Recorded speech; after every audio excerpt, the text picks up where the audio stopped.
আমরা মায়ের গর্ভ থেকে জন্মগ্রহণ করেছি, গর্ভে থেকে জন্মগ্রহণ করার সময় মায়েদের এত কষ্ট হয়, এত ব্যথা অনুভব হয়। কোন কোন মায়েরা স্বামীরে ডাকে, ও আমার প্রাণের স্বামী, বিবাহ বন্ধনে আবদ্ধ হওয়ার পরে আপনার কোনো খেদমত করতে পারি নাই, হয়তো আমি দুনিয়া থেকে বিদায় হয়ে যাব, আমারে মাফ করে দিবেন। মাফ চায় কিনা? বাবারে ডাক দিয়ে বলে, আব্বা গো, আমি মনে হয় আর দুনিয়াতেই বাঁচবো না। মারে ডাক দিয়া বলে, মা গো, আমি এই ব্যথা সহ্য করতে পারি না। আর নবীর মা আমেনা বলেন, আমার সন্তান মুহাম্মদ যখন আমার থেকে গর্ভধারণ করলো, যখন সন্তান আগমন হবে, আমার চোখের মধ্যে একটি তন্দ্রা আসলো। হঠাৎ করে আমি দুটো চোখ বন্ধ করলাম, ঘুম চলে আসলো।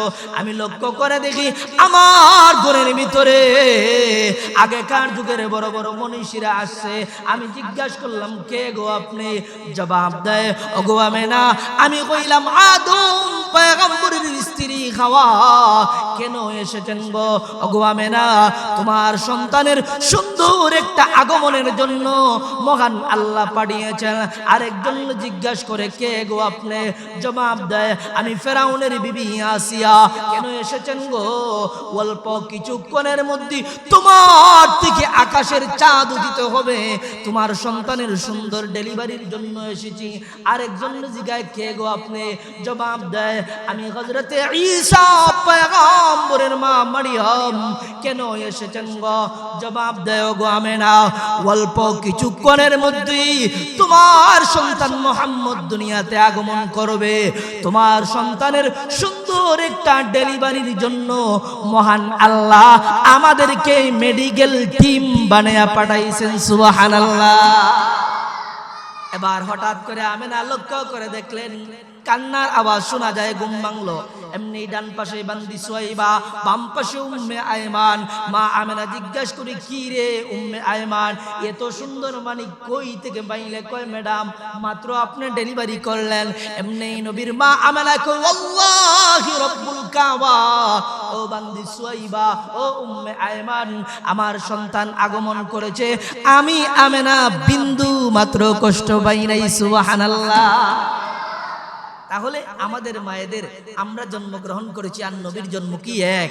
নবীর মা আমেনা বলেন, আমার সন্তান মুহাম্মদের মিলাদ আমি আমেনার চাইতে কেউ এত সুন্দর করে বলতে পারবে না। শুনে রাখরে, আমি আমেনার পেটে যখন নবী মুহাম্মদের আগমন হইল, সাধারণত আমরাও মায়ের পেটে আগমন করেছি।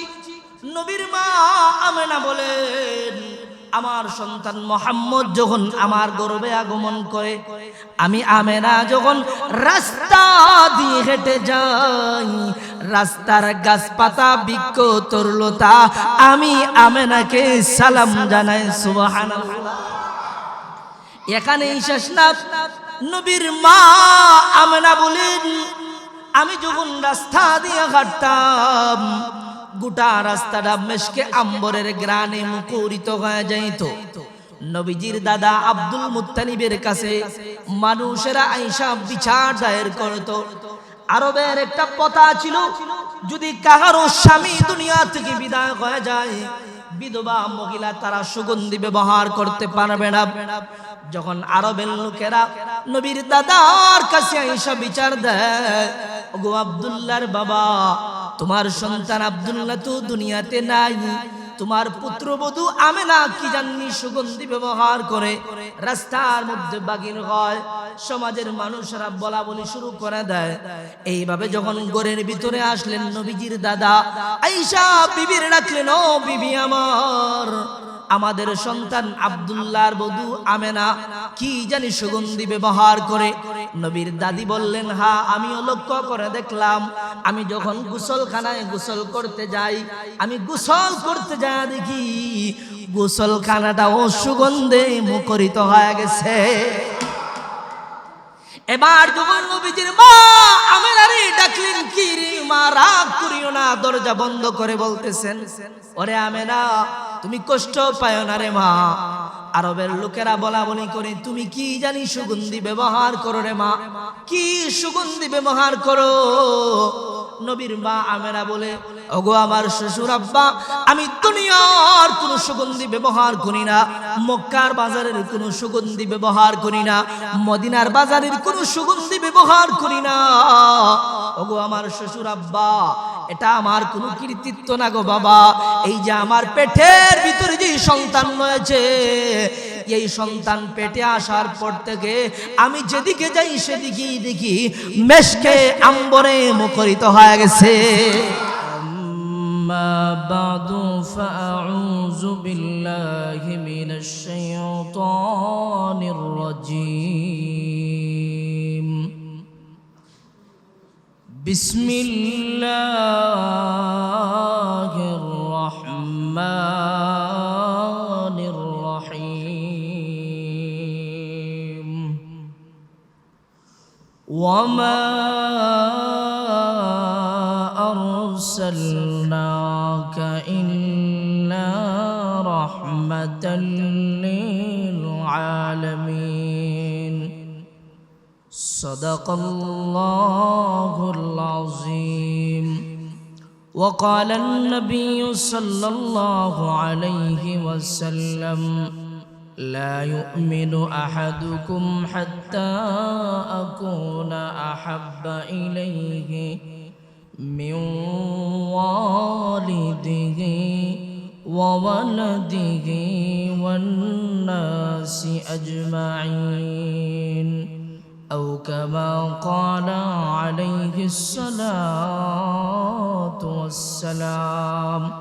شكل محبة بري اللهم صل على سيدنا مولانا محمد وعلى آل سيدنا مولانا.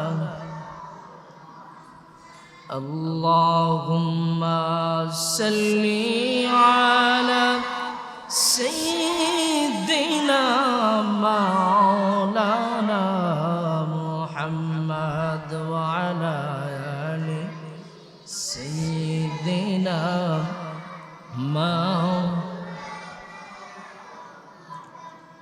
উড়িয়া জৌরে বাংলার হাওয়া, চলিয়া জৌরে মদিনায়, মোদের সালাম টুকু পৌঁছে দেয়া নবীজির পকর হুজায়। আল্লাহুম্মা সাল্লি আলা সাইয়্যিদিনা মাওলানা মুহাম্মদ ওয়া আলা আলি সাইয়্যিদিনা মাওলানা. بلغ العلا بكماله، كشف الدجى بجماله، حسنت جميع خصاله، صلوا عليه وآله. الحمد لله. আল্লাহ রব্বুল ইজ্জত ওয়াল জালালের দরবারে লাখো কোটি শুকর সুজুদ, যেই মালিক আমাদেরকে সালাতুল ইশার জামাত যোগ্য ইমামের পিছনে আদায় করে কোরআন এবং হাদিস থেকে কিছু কথা বলার এবং শোনার তৌফিকটুকু দান করেছেন, সেই মালিকের দরবারে আবনত চিত্ত বলিষ্ঠ আওয়াজে কালিমাতুশ শুকর আদায় করি, বলি আলহামদুলিল্লাহ। আর একটু আওয়াজ দিয়ে বলি আলহামদুলিল্লাহ। মুহতারাম হাজিরিন, আমি আপনাদের সামনে হযরতের আপনাদের মসজিদের সম্মানিত ইমাম ও খতিব হযরত মাওলানা সুলাইমান আহমদ সাহেবের অনুরোধে অল্প কিছু সময় আপনাদেরকে কষ্ট দিব নেওয়ার নিয়তে বসেছি। যেহেতু আজকের আয়োজন নবীজির মিলাদুন নবী অর্থাৎ রাসূল সাল্লাল্লাহু আলাইহি ওয়াসাল্লামের মিলাদ সম্পর্কে আলোচনার মাহফিল, সেহেতু রাসূলের মিলাদ সম্পর্কে অল্প সময়ে আপনাদের সামনে কিছু কথা বলার চেষ্টা করব ইনশাআল্লাহ তাআলা। ভূমিকা ছাড়া সরাসরি আলোচনায় প্রবেশ করতে চাই। আল্লাহ রসুল দুনিয়াতে তাশরিফ এনেছেন, আগমন করেছেন। নবীজির আগমনে আমরা খুশি না বেজার? আরো জোরে বলি, খুশি না বেজার? নিঃসন্দেহে আমরা মুমিন মুসলমান, আখিরি জামানার পয়গম্বরের উম্মত। নবীজির আগমনে আমরা অবশ্যই খুশি। কি? আমরা অবশ্যই খুশি। রাসূলের আগমনে আমরা খুশি। রাসূল সাল্লাল্লাহু আলাইহি ওয়াসাল্লাম যদি দুনিয়াতে না আসতেন, হয়তো আল্লাহ তাআলা আসমান জমিন বানাইতেন না। আল্লাহ তাআলা নবমণ্ডল ভূমণ্ডল কোনো কিছুই আল্লাহ তাআলা বানাইতেন না। রব আপনাকে আমাকে মহব্বত করে ভালোবেসে ওই নবীর উম্মত বানিয়েছেন। শুকরিয়া আদায় করে পড়ি আলহামদুলিল্লাহ। নিয়ামত পাইলে শুকরিয়া আদায় করা দরকার আছে না? শুকুর গুজার বান্দা হৌরে দুনিয়ায়, শুকুর গুজার বান্দা হৌরে দুনিয়ায়, জগর ফলে নজনে আমত বেড়ে যায়। প্রভুর শুকুর আদায় যদি না করো, কঠিন আযাব হবে তোমার কবর। কথা বলেন ঠিক কিনা? কিছু জিনিস আল্লাহর কাছে চাইলাম তো পাইলাম, আর কিছু জিনিস রব্বুল আলামিন আপনাকে আমাকে না চাওয়া সত্ত্বেও আল্লাহ তাআলা দান করেছেন। কি দান করেছেন? আল্লাহ তাআলার কাছে আপনি আমি কোনোদিন দরখাস্ত করি নাই, ওগো রব্বুল আলামিন আপনি আমাদেরকে মানুষ বানান, আশরাফুল মাখলুক বানান। এই দরখাস্ত কি আমরা কোনোদিন করছি? করি নাই।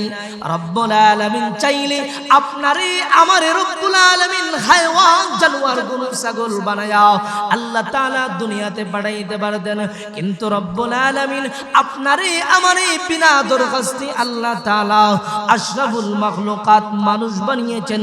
শুকরিয়া আদায় করে আওয়াজ করে পড়ি আলহামদুলিল্লাহ। শুধু এখানেই শেষ না, আল্লাহ তাআলা আপনারে আমারে মানুষ বানায়া চাইলে আল্লাহ ইহুদির ঘরে পাঠাইতে পারতেন।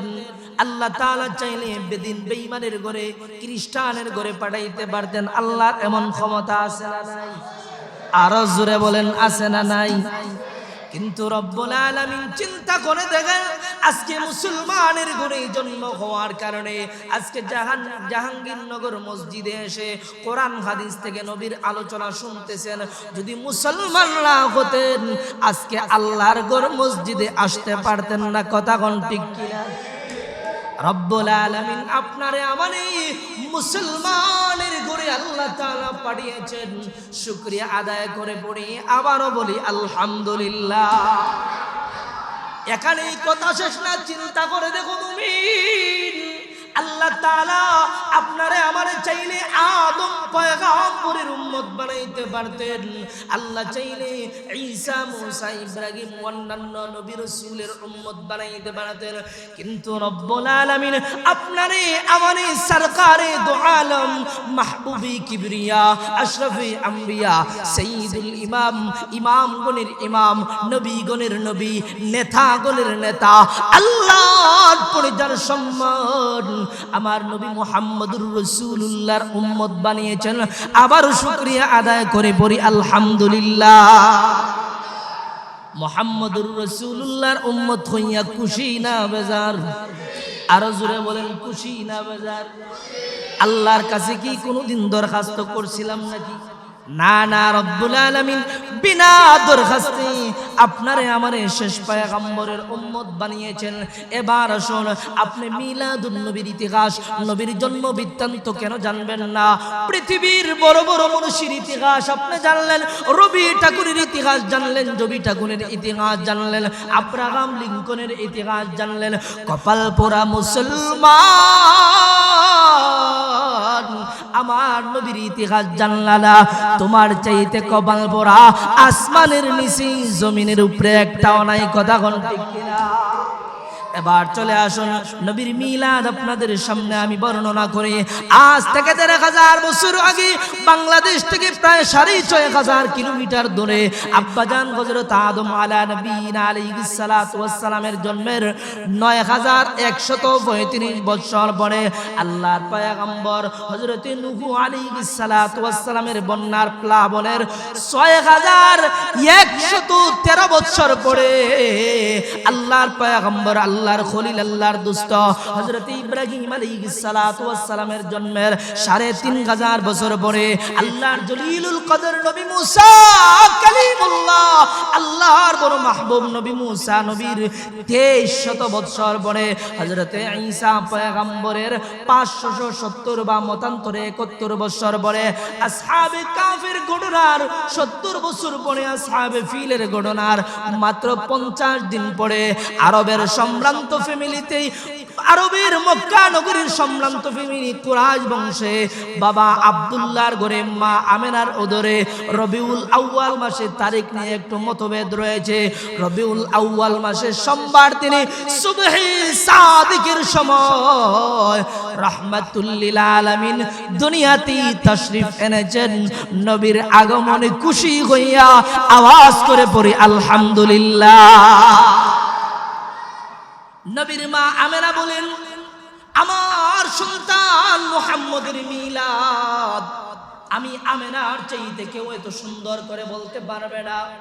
শুনে রাখরে আমি আমেনার পেটে যখন নবী মুহাম্মদের আগমন হইল, সাধারণত আমরাও মায়ের পেটে আগমন করেছি।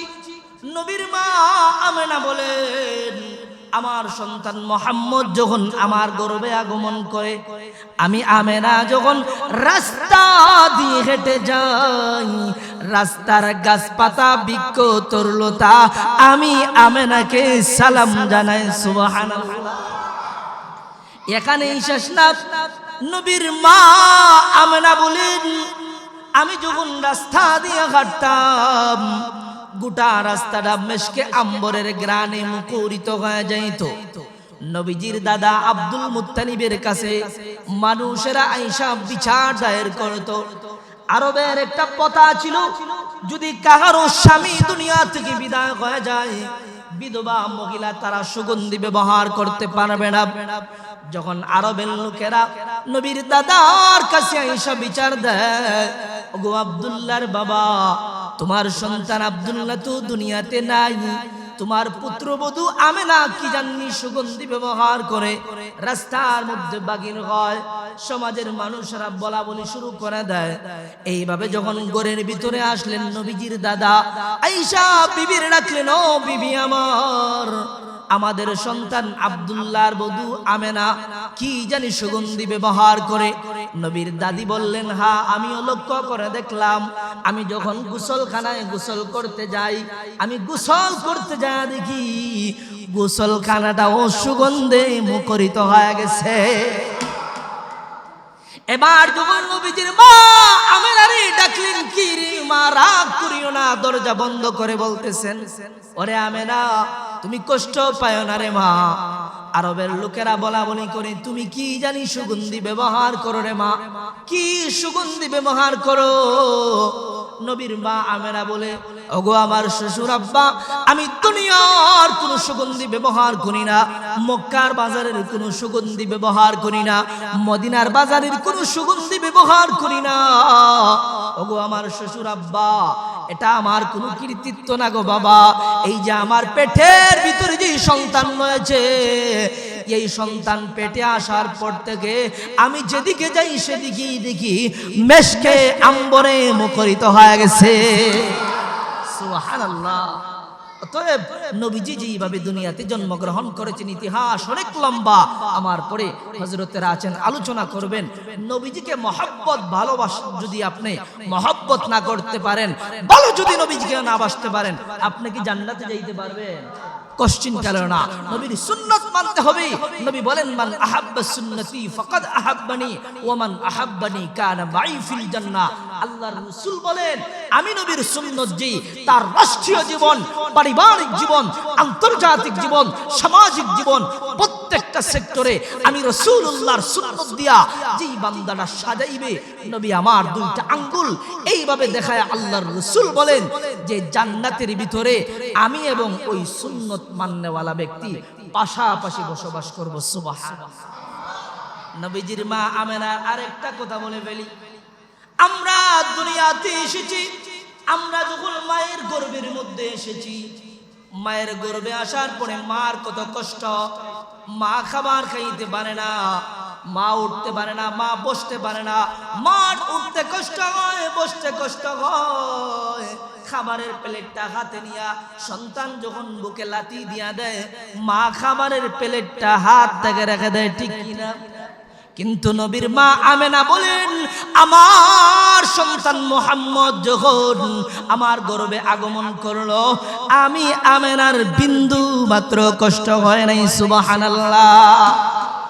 আমরা মায়ের গর্ভ থেকে জন্মগ্রহণ করেছি, গর্ভে থেকে জন্মগ্রহণ করার সময় মায়েদের এত কষ্ট হয়, এত ব্যথা অনুভব হয়। কোন মায়েরা স্বামীরে ডাকে, ও আমার প্রাণের স্বামী, বিবাহ বন্ধনে আবদ্ধ হওয়ার পরে আপনার কোনো খেদমত করতে পারি নাই, হয়তো আমি দুনিয়া থেকে বিদায় হয়ে যাব, আমারে মাফ করে দিবেন। মাফ চায় কিনা? বাবারে ডাক দিয়ে বলে, আব্বা গো, আমি মনে হয় আর দুনিয়াতেই বাঁচবো না। মারে ডাক দিয়া বলে, মাগো, আমি এই ব্যথা সহ্য করতে পারি না। আর নবীর মা আমেনা বলেন, আমার সন্তান মুহাম্মদ যখন আমার থেকে গর্ভধারণ করলো, যখন সন্তান আগমন হবে, আমার চোখের মধ্যে একটি তন্দ্রা আসলো। হঠাৎ করে আমি দুটো চোখ বন্ধ করলাম, ঘুম চলে আসলো। আমি লক্ষ্য করে দেখি আমার ঘরের ভিতরে আগেকার যুগের বড় বড় মনীষীরা আসছে। আমি জিজ্ঞাসা করলাম, কে গো আপনি? জবাব দেয়, ওগো আমেনা, আমি কইলাম আদম পয়গম্বরের স্ত্রী হাওয়া। কেন এসেছেন গো? ওগো আমেনা, তোমার সন্তানের সুন্দর একটা আগমনের জন্য মহান আল্লাহ পাঠিয়েছেন। আরেকজন জিজ্ঞাসা করে, কে গো আপনি? জবাব দেয়, আমি ফেরাউনের বিবি আসিয়া। কেন এসেছেন গো? অল্প কিছুক্ষণের মধ্যে তোমার থেকে আকাশের চাঁদ উদিত হবে, তোমার সন্তানের সুন্দর ডেলিভারির জন্য এসেছি। আরেকজন জিজ্ঞাসা, কে গো আপনি? জবাব দেয়, আমি হযরতে ঈসা পয়গম্বরের মা মারিয়াম। কেন এসেছেন গো? জবাব দেয়, গো আমেনা, অল্প কিছুক্ষণের মধ্যেই তোমার সন্তান মুহাম্মদ দুনিয়াতে আগমন করবে, তোমার সন্তানের সুন্দর একটা ডেলিভারির জন্য মহান আল্লাহ আমাদেরকে মেডিকেল টিম বানায়া পাঠাইছেন। সুবহানাল্লাহ। এবার হঠাৎ করে আমেনা লক্ষ্য করে দেখলেন, কান্নার আওয়াজ শোনা যায়, ঘুম ভাঙলো। এমনি ডান পাশে বান্দি সুয়াইবা, বাম পাশে উম্মে আয়মান। মা আমেনা জিজ্ঞাসা করি, কি রে উম্মে আয়মান, এত সুন্দর মানিক কই থেকে পাইলে? কয়, ম্যাডাম, মাত্র আপনি ডেলিভারি করলেন। এমনি নবীর মা আমেনা কয়, আল্লাহি রব্বুল কাবা, ও বান্দি সুয়াইবা, ও উম্মে আয়মান, আমার সন্তান আগমন করেছে, আমি আমেনা বিন্দু মাত্র কষ্ট পাই নাই। সুবহানাল্লাহ। তাহলে আমাদের মায়েদের আমরা জন্মগ্রহণ করেছি, আর নবীর জন্ম কি এক? কথা বলেন এক না। অতএব যেই কথা বললাম, রাসূলের সুন্নাত যদি আপনি পালন করতে পারেন, আপনার জীবনের প্রতিটা ক্ষেত্রে রাসূলের সুন্নাত দিয়ে জীবন সাজাইতে পারেন, তাহলে আপনার জায়গা হবে কোথায়? কথা বলেন না, কোথায়? জান্নাতের ভিতরে কোনো নাজ নিয়ামতের অভাব আছে? কোনো নিয়ামতের অভাব নাই। কথায় কথা আসছে বলে ফেলি, আমার এক উস্তাদের এক লোক জিজ্ঞাসা করতেছে, কই হুজুর, জান্নাতে তো শুনছি নিম্নে 70টা বউ দেওয়া হবে। কয়টা বউ? 70টা। কই হুজুর, জান্নাতে গেলে কি বিড়ি পাওয়া যাইব? কি কয়? বিড়ি পাওয়া যাইব না। জান্নাতের ভিতরে গেলে এত পচা গন্ধা জিনিসের কথা স্মরণ হবে না। জান্নাতের ভিতরে গেলে তোমার চাহিদা উচ্চ স্তরে হবে। মানুষ যত উপরে উঠে, মানুষের চাহিদা বেড়ে যায়, ঠিক কিনা? অতএব জান্নাতে গেলে নিয়ামতের কোনো অভাব নাই। এজন্য ঈমান আনার পরে আল্লাহর গোলামি, নবীজির সুন্নাত অনুযায়ী যেন রব আমাদেরকে জীবন পরিচালনা করার তৌফিক দান করেন। সকলে বলি আমিন। আল্লাহ তাআলার খাঁটি গোলাম এবং নবীর খাঁটি আশিক যেন আমাদেরকে আল্লাহ তাআলা বানায়া দেন। বলেন আমিন।